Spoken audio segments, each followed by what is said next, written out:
Bom dia, boa noite, boa tarde. Estamos aqui começando, né? Mais uma rodada, é a segunda rodada do ciclo de conversas de cocriação do Missangário. Hoje aqui nós vamos abordar 3 temáticas. A gente vai procurar fazer isso de uma forma bem concisa, tá, gente? Ou seja, o que nós vamos fazer? Fazer mini TED Talks, né? Para falar da Web3, para falar da cultura como uma dinâmica de geração de riqueza, de geração de microeconomia, né? Nós vamos falar das organizações descentralizadas, né? Das organizações autônomas descentralizadas, essas organizações sem patrão, sem chefe, sem hierarquia, né? E como todos esses 3 elementos conversam entre si. Eu sei que agora, falando assim, parece que eles não têm a menor ligação, mas tem uma profunda ligação. E como isso é parte crucial da cocriação do Missangário como uma plataforma descentralizada, tá, gente? Danilo, fica à vontade. Alan, vamos lá. O que é uma DAO, né? A sigla DAO, ela significa Decentralized Autonomous Organizations, significa organizações autônomas descentralizadas. Então essa é uma sigla que surgiu, né, para classificar uma forma de se trabalhar, né, e de interagir, que é um pouco diferente da forma padrão que a gente está acostumado, né, que é a forma centralizada, né, hierárquica que o Vini comentou. Mas não significa que antes não existiam DAOs, né? Uma DAO não necessariamente precisa ser algo que está no blockchain, né? Inclusive, muitas dessas ecovilas ou mesmo grupos de meditação que já trabalham, né, de forma descentralizada e autônoma, né? E isso pode ser considerado uma DAO, tá? Então, se você procurar hoje na internet, você vai ver muitas definições, mas para simplificar, seria a palavra DAO é caminho, né? Então, para as DAOs são basicamente diversos caminhos que você pode estar trilhando, né, para estar alcançando certo objetivo. Porque acho que na DAO, os valores, além de afetar o propósito que a gente está querendo alcançar, ele acaba influenciando muito a forma também que a gente trabalha. Eu acho que o termo economia ele vai explicar para a gente do que a gente está falando aqui.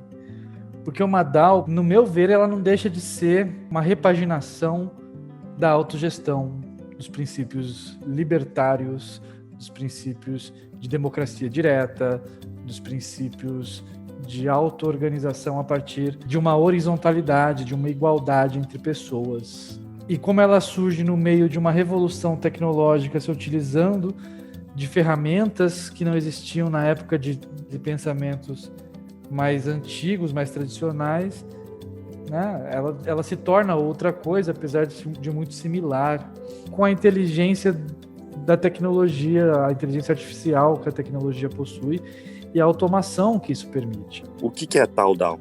É uma forma, né, de trabalhar que acabou emergindo mesmo da interação que já estava rolando.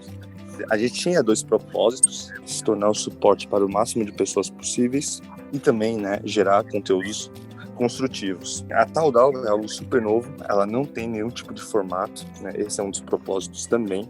A única coisa é que a gente sabe que ela é aberta, né? Ela é descentralizada. O pensamento de acumulação para gerar riqueza, eu acredito que ele vem muito daquele pensamento do coletor, então a gente vem lá de trás, lá dos coletores, né?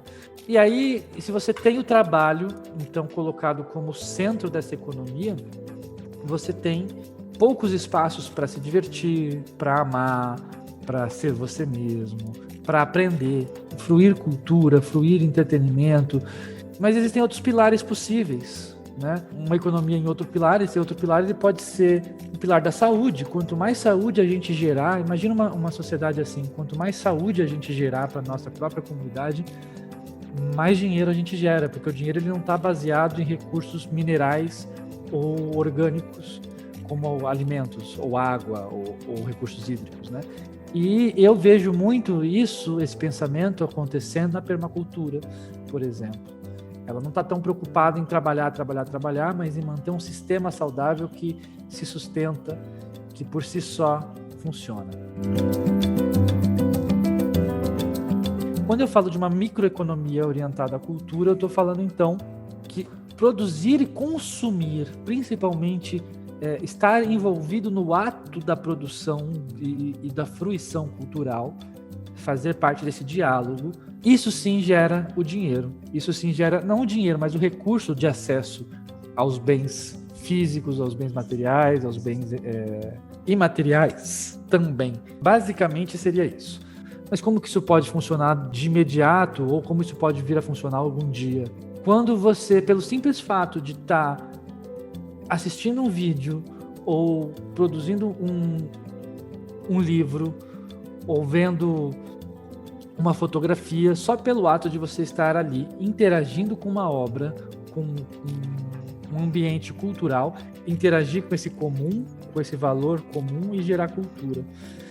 Só que para a gente conseguir orientar uma economia totalmente em cima da cultura, e em vez de fruir cultura no espaço de descanso, no intervalo do trabalho, é produzir trabalho no espaço da fruição. Quando eu me alimento de cultura e de repente dali nasce alguma coisa.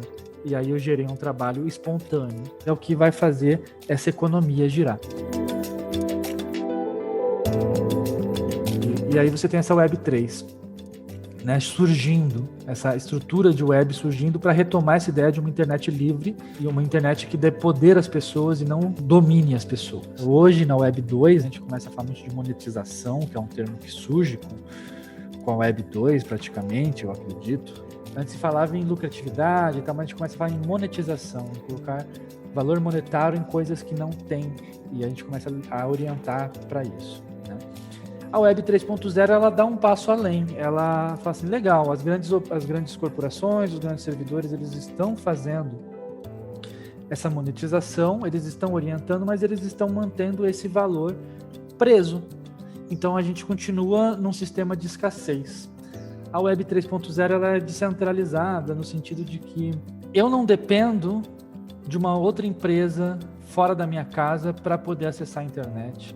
Eu me comunico diretamente com a sua casa. Você começa a criar uma rede de trilhas que você pode fazer para chegar no seu objetivo. E eles são caminhos móveis, podem ser caminhos móveis, inclusive, nesse sentido de um tal, de um DAO, né, que é o caminho, mas não é o caminho único. Ele é único porque ele é todos. E ele é todos porque ele é único, e não ele é único excluindo todos, né? E com essa ferramenta em mãos, a gente começa a ter domínio sobre os nossos dados e sobre aquilo que a gente produz, porque dados não deixa de ser o registro informacional da nossa cultura. Quando eu faço um vídeo, na internet é tratado como dados, como bytes, mas na verdade aquilo é um registro de uma cultura, é o registro de algo que foi produzido e que existe ali em potência até que alguém abra esse dado, coloque esse dado para se mover, né? Então, um dos grandes potenciais da Web3 é trazer de volta o nosso domínio sobre os nossos recursos.